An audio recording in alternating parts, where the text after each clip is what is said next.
You don't have a problem with ambition. You have too much of it. It's in your head, taking up space, never touching the ground. You can visualize everything in detail. The business, the book, the life that feels more like yours. You've thought about it so many times that you know what it would be like from every angle. You've planned the first steps. You've imagined what it would feel like when it finally worked. And then, nothing. You simply didn't move. And the fact is, you know you didn't move. That's what makes this specific kind of pain different. It's not confusion. It's not a lack of direction. You know exactly what you want. You might even know how to start. But there is something between you and that first concrete step.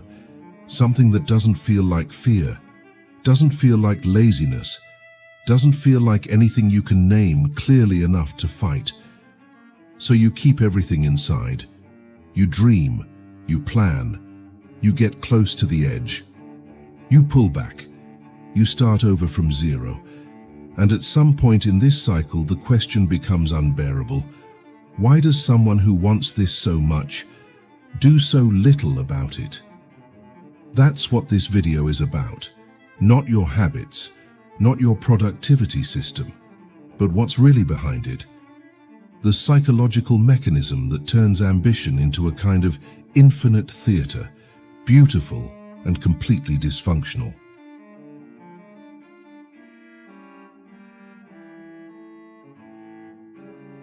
There is a reason almost no one talks about this honestly, and it's not because it's complicated, it's because it's embarrassing. Dreaming feels good. Not in a vague way like a motivational poster. Physiologically, neurologically, your brain doesn't always clearly distinguish between having something and imagining having it. When you imagine the outcome you want, the recognition, the freedom, the version of your life that makes sense, your brain processes a version of it as real. The reward circuits are activated. There is a genuine, subtle pleasure in that. It's part of how the human mind plans and motivates itself. The problem is that the same mechanism that should push you toward a goal can end up replacing it. If imagining the outcome already produces the feeling of the outcome, even if at a much lower intensity, then action becomes optional. The brain has already been partially rewarded. The hunger that should drive you has been partially satisfied by thinking about the action. And the more vivid your imagination is, the more this will work against you. Because you are not an unfocused person who can't think about the future. You are an extremely focused person who can think about the future with such clarity that wanting it costs you something. Every time you close your eyes to that vision, you consume something that should remain only as hunger. That's why advice like, just visualize your goals is counterproductive for certain types of people. For someone with little imagination and low motivation, visualization works as a stimulus. For someone with a very active inner life, it can quietly drain them. You are not lazy, you are full on your own potential.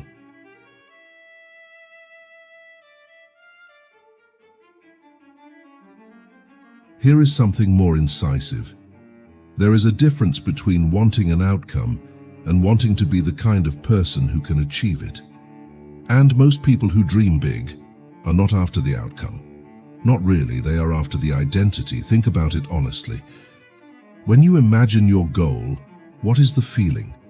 Is it the result, the finished product, the revenue, the completed chapter? Or is it the feeling of being someone with that kind of potential? Someone who could write, who could build, who could change direction if they wanted to. I am someone capable of achieving something extraordinary is an identity.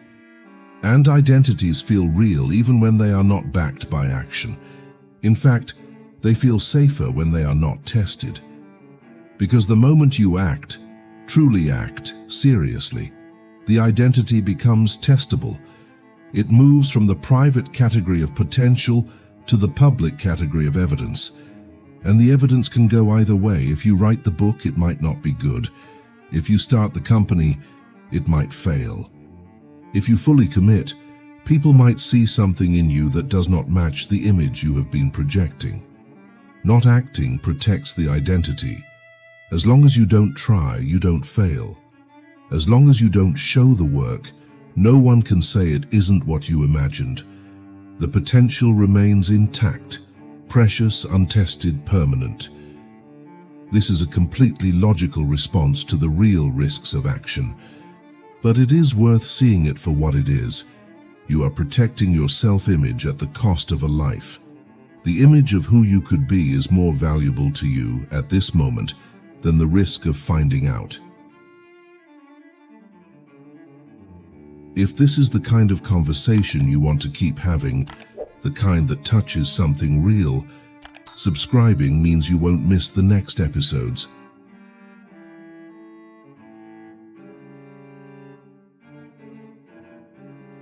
People say they are afraid of failure, but that description is not precise enough to be useful.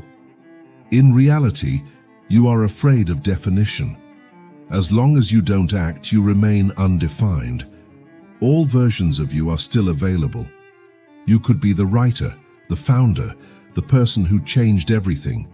None of those possibilities have been ruled out. Your life still contains all of them. There is a strange comfort in that, even when it creates suffering. The suffering is familiar. The alternatives are unknown. The moment you act seriously, not hesitantly or indecisively, but with visible and irreversible action, you begin to define what you actually are. Not what you could be, what you are. And definition means loss. By committing to one direction, you implicitly stop committing to the others. If you write a specific book, it is no longer the perfect imagined book. It is this book, with these flaws, in this genre, at this level. If you build this company, it is no longer the ideal company that has not yet been built. It is this company with these limitations, this team, this outcome. Action reduces the infinite to the finite, and most people who dream big are deeply attached to the infinite, because they have learned at some level that the finite always disappoints. That reality is always a smaller version of what was imagined. So they remain in the imagined, where disappointment is still avoidable. This is the fear behind the fear. It is not what if I fail, but what if I finally discover exactly what I am, and it is less than I believed.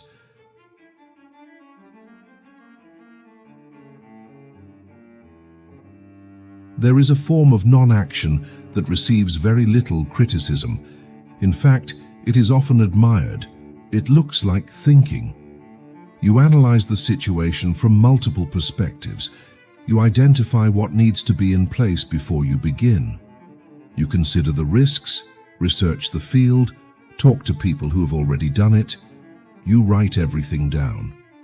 You build plans, you refine the plans. From the outside, this looks like seriousness. It looks like diligence. On the inside, you know what it is. It is the same cycle, disguised as productivity. Thinking does not cost the same as acting.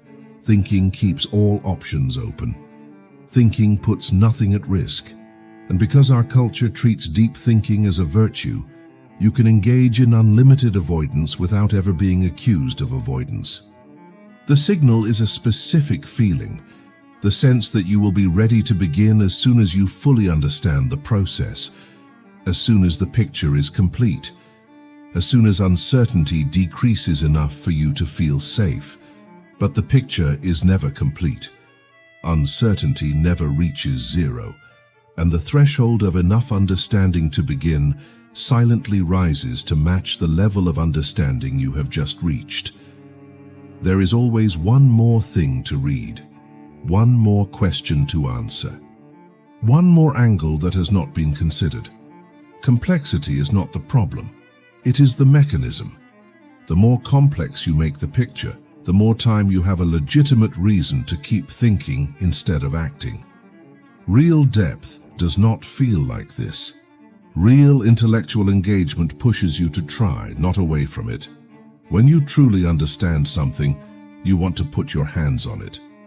When you use understanding as a shield, you find reasons to justify why you still do not understand enough. Overthinking is not a sign of a serious mind. In this context, it is a serious mind running from something.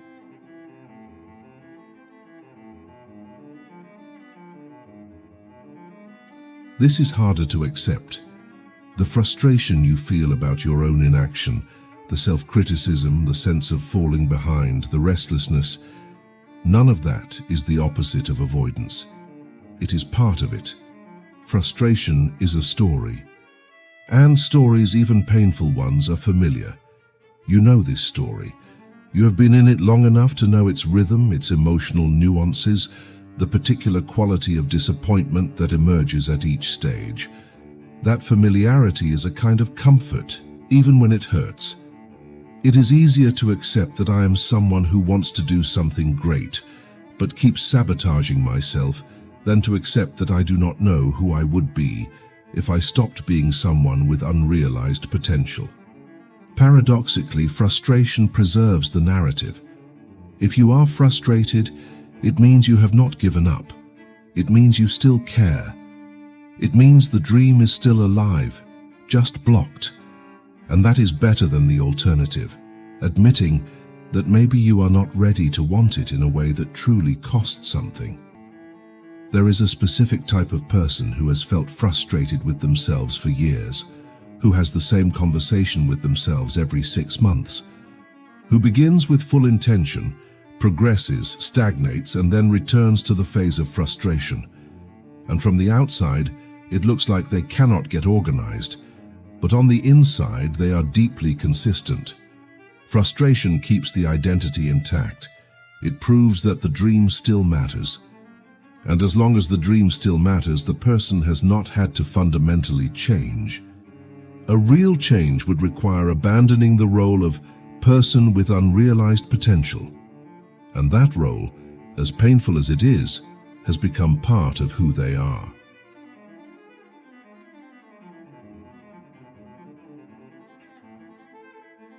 There is a form of self-sabotage that disguises itself as weakness.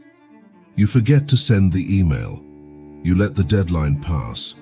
You find something else to do at the exact moment you were supposed to start. From the outside, and often from the inside, this sounds like a lack of willpower. Something to be corrected with more discipline, a better routine, greater commitment. But that perspective leaves something important out. The part of you that pulls back is not weak, it is cautious. And it became cautious for a reason. At some point, maybe early, maybe not, you learn something about what happens when you fully expose yourself, when you try in a visible way, when you put something real into the world and allow other people to react to it. That lesson did not necessarily come from a dramatic event. It may have been gradual, a pattern of small moments where effort was met with indifference, or vulnerability was used against you, or the gap between what you produced and what you imagined was painful enough to leave a mark. The mind is efficient at this kind of learning. It stores it and develops a reflex around it. When you get close to that kind of exposure, slow down. And now, years later, when you approach the edge of real commitment, the kind that is visible, that can be evaluated, that puts something at stake, that old reflex activates. It shows up as fatigue or distraction, or a sudden wave of doubt about whether the timing is right, whether the preparation is complete, whether this is really the right path. You experience it as procrastination.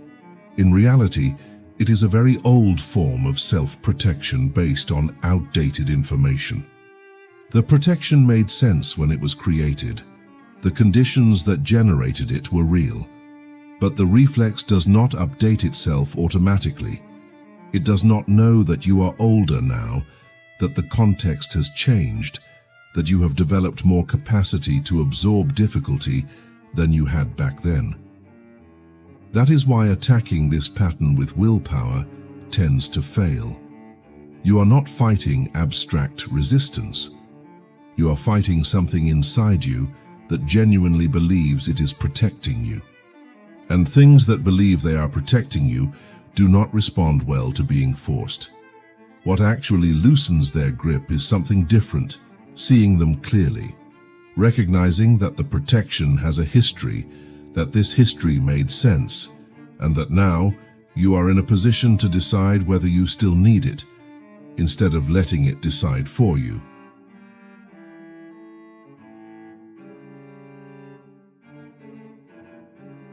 There is a way to see inaction as the safe option, the stable one. You risk nothing if you don't move. You are protected from failure, from embarrassment, from the specific pain of trying seriously and not succeeding. But protection is never free. Each year spent inside this cycle, the dreaming, the planning, the frustration, the return to the beginning, is a year lived slightly outside your own life, not drastically outside it. But there is a persistent quality of displacement, as if you were watching your life from a few centimeters away from your own eyes, waiting for it to become real. The self you are supposed to become does not disappear. It follows you. It shows up in the way you respond when someone asks what you do. It shows up in how you feel on Sunday nights. It shows up in the distance between who you are in a conversation, articulate, perceptive, full of ideas, and who you are when you are alone with what you should be doing. Over time, the gap between the imagined self and the lived self does not just generate frustration. It produces an erosion of self-confidence, because you have seen enough to recognize the pattern. You have started and stopped so many times that part of you has stopped fully believing that the next attempt will be different, and that disbelief embeds itself into your relationship with yourself in a way that goes far beyond this specific goal. It starts to influence everything. The cost of not acting is not just the goal not achieved. It is the impact this has on your self-image, and that is a cost that accumulates, slowly, without noise, without a clear before and after. The risk people usually fear is the risk of acting, but the risk that truly accumulates is never finding out what you were capable of.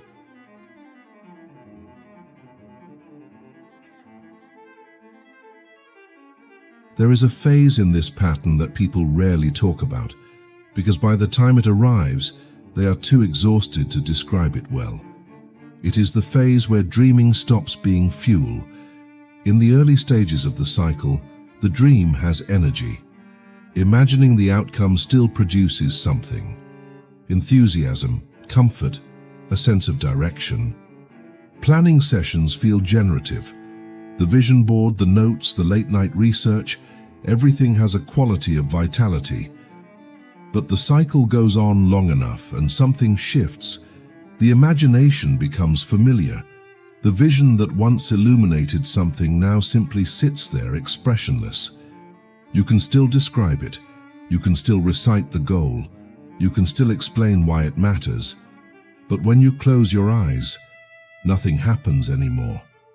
The feeling is gone. And at the same time, thinking becomes tiring in a way it wasn't before. The same questions that once felt like honest inquiry now sound like a script you are repeating. There is a version of this conclusion where I tell you to start small, to take the first step, to accept imperfection, launch the product, and let the outcome go. You've heard that. You probably believe it on some level. But hearing it again won't change anything, because the issue was never a lack of good advice. What is really in the way is something much closer to the core of who you are. Acting truly, seriously, without a safety net will cost you something. Not in the motivational sense of sacrificing your dreams. In a more specific sense, it will cost you the version of yourself you have been protecting. the one who still has everything ahead of them, the one for whom all doors are still open, the one whose potential is still intact, unproven, and therefore unlimited. You cannot take concrete action and keep that version of yourself unchanged. The moment you commit, you enter the finite. You become someone who is actually doing this specific thing, not someone who could do anything. You begin to accumulate evidence about yourself. The outcome will either confirm something or challenge it. Either way, you will know more about who you actually are than you did before. And that knowledge is irreversible. That is what the resistance is really protecting, not the goal, the current self, the one that exists between imagining and doing, the one that would need to change fundamentally to be fulfilled. There is a line from Friedrich Nietzsche worth reflecting on for a moment. Not the famous parts, the ones people put on gym walls. He wrote in a quieter tone that the hardest thing is not to act with courage when the outcome is obvious. The hardest thing is to act when you truly do not know what the action will reveal about you. That is the real risk. Not what would happen if I failed, but what would happen if I finally discovered something definitive about who I am and had to live with that knowledge. Living inside the dream protects you from that. It keeps the question open. It keeps the verdict suspended. And that brings a real kind of comfort. I'm not dismissing that. But you have two forms of loss here, and both are real. If you act and it falls short, you will lose the version of yourself built on pure potential. You will become someone with a history, with real attempts, with visible outcomes, and that person will in some way be smaller than the imagined one. They always are. If you don't act, if the cycle continues long enough, you lose something different. The accumulated sense of your own ability to act, the belief eroded slowly and quietly that you are someone who does what you say you will do, someone whose inner life connects to the outer one. The question is not which loss to avoid, but which one you can live with. And only you know which version of yourself you would rather become, the one who found out, or the one who kept the possibility open. Both choices have consequences. Both are real. The one most people make without realizing it is the second.